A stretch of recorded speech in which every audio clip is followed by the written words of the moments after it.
Ayan guys, habang narito tayo ngayon sa biyahe at papunta kami sa isang lokasyon na kung saan ihatid ko yung mga pasahero ko. Kagaya ng dati kong mga joke na sa loob ng taxi, mayroon din tayong mga iba pang kwento tungkol dito. Sabi nga ng pasahero ko dito nasa likuran, sige magpakilala kayo uli. Siyan po, Siyan. Oo. Aldrich. Yan, at saka si ma'am.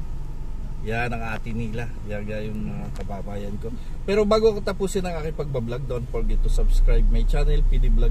At huwag nyo kalimutan na i-click yung notification para every time na mayroon ako bago upload na video, makikita nyo matunghayan at mapapanood dito mga kababayan ko. So sa oras ngayon, dahil patungo kami sa Mall Obisya, nagkakaroon ng mabigat na traffic.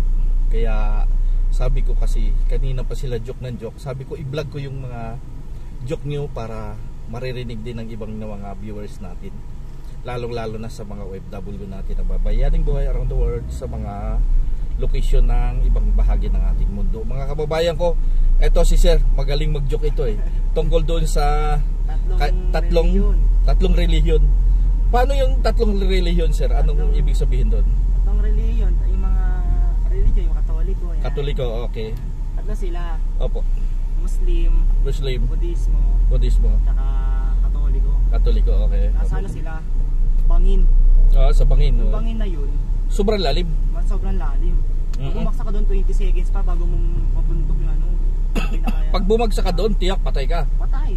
20 seconds. Oo, kasi malalim no. Oo. So yun, papalakas sa sila pananampalataya. Oo. Sabi ng Budismo. Sabi niya, pag tumalon ako dyan, hindi ako mamamatay kahit malakas ang pananampalataya ko. Kasi ako ng aking Diyos. Tumalon siya. Habang bumabaksak siya sa bangin, okay, sumisigaw siya. Sabi niya, Buddha. Bumaksak siya. Bumagsak. Patay. Hindi siya nasalo ng tiyan ng Buddha. Kasi kung nasalo yun ng tiyan ng Buddha, tiyak parang kutsyon yun no? Sa laki pa naman ng tiyan So sabi ng Muslim, ang hina ng pananampalataya mo. Ganun, namatay Ngayon, sabi ng Muslim, ako sasagipin ako ni Allah. Tumalon siya. Nung patalon siya, nagdadasal siya. Sabi niya, ala. Bilang umangin ng malakas. Naligtas yung Muslim. Ako baga siya, umaibabaw siya. Oo. Ano siya? Hindi siya bumagsak sa baba. Hindi siya namatay ngayon. Yung Katoliko naman, sabi ng Katoliko, ay, mas malakas ang pananampalataya ko sa'yo. Sabi yung ganyan, masagip ka lang. Tumalon yung Katoliko sa bangin. Sa bangin? Pagtalo niya, sabi niya, Jesus Mariosip. Nakita niya ng ilalim, nag-iba, sabi, ala. Takot. Ito naman ang joke ko doon, maidugtong natin. Ang kalaban yung Indiano. Indian. Ang Hindus kasi sa kanila Hindus. Ang Muslim naman, siyempre Allah, di ba? Pero ang doon, yung hindi Allah yung niya, yung sinisigaw niya. Yung Hindus naman, yung Indiano, hindi rin yung niya, yung kumbaga yung product ang binibinta nila, yun ang mga sinisigaw nila. Tapos yung naman, Katoliko, siyempre tayo Jesus sa atin, Jesus di ba? Tumalon yung Indiano. Sabi ng Indiano, 5'6". Ay, ang lalim ng dagat na tinalunan. Doon sa San Juanico Bridge, ang lalim nun. 5'6". Patay, kinain ng pating. Sabi naman ng Muslim, ako na, wala kayo sa Panginoon ko. Sabi niya, pagtalo ng Muslim, DVD. Patay din. Yung Katoliko naman, sabi hindi pa siya nakatalo. Jesus na kagad tawag niya. Jesus Mariosip. Patay. Walang yung announcer na lang natitira. Kinuha yung premyo. Wala na.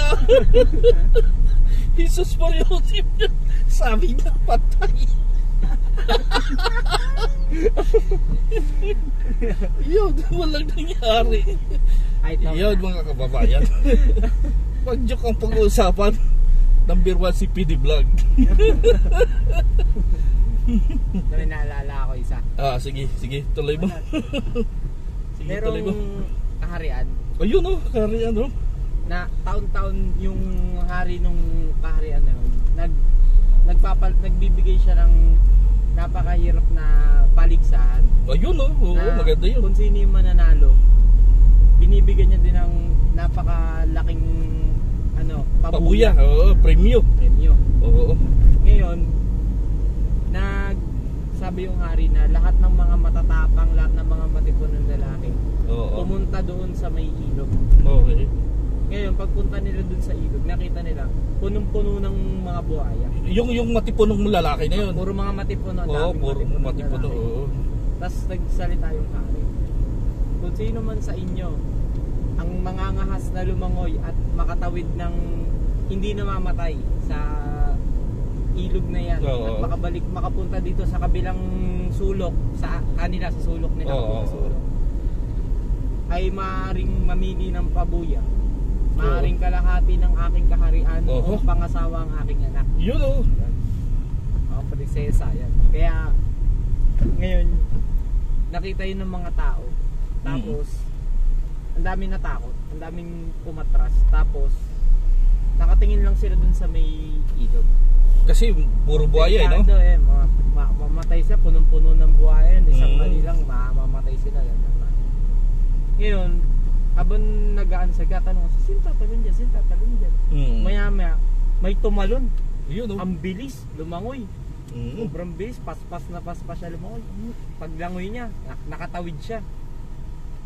Dahil ngayon, mangha yung mga tao, pati yung hari na mangha. Kasi ang galing nakatawid sa ano eh. Galing. Ngayon, isang matipon lalaki, pag ahon niya, hingal na hingal. Hingal siya. Hindi siya nakain ng buhaya ha? Hindi siya nakain. Isugat-sugat lang pero hindi siya nakain ng buhaya. Talagang nakaligtas siya. Yun maganda. Ngayon, nagsabi yung hari, napakagaling mo, napakatapang, napakatipuno mo. Ngayon, sa aking kalahati ng aking kaharian, o ang aking anak, o malaking salapi, kahit ano, ibibigay ko. Ano ba ang gusto mo? Ngayon, sumagot yung lalaki, isa lang ang gusto ko. Ano yun? Sabihin mo na, mabibigay natin yan. Gusto ko lang malaman sino tumulak sa akin. Ayun. Hindi pala niya kagustuhan. Tinulak pala, hindi pala kusa ha. Ayan mga kababayan ko ha. So, ang ating mga biyahe, maliban sa nagbibigay tayo ng mga magagandang kwento at saka joke mga kababayan ko sa inyong lingkod, PD Vlogs. Hanggang dito na lang, Luzon, Visayas at Mindanao. Maraming salamat sa mga sumusubaybay at nagbibigay ng suporta sa aking YouTube channel.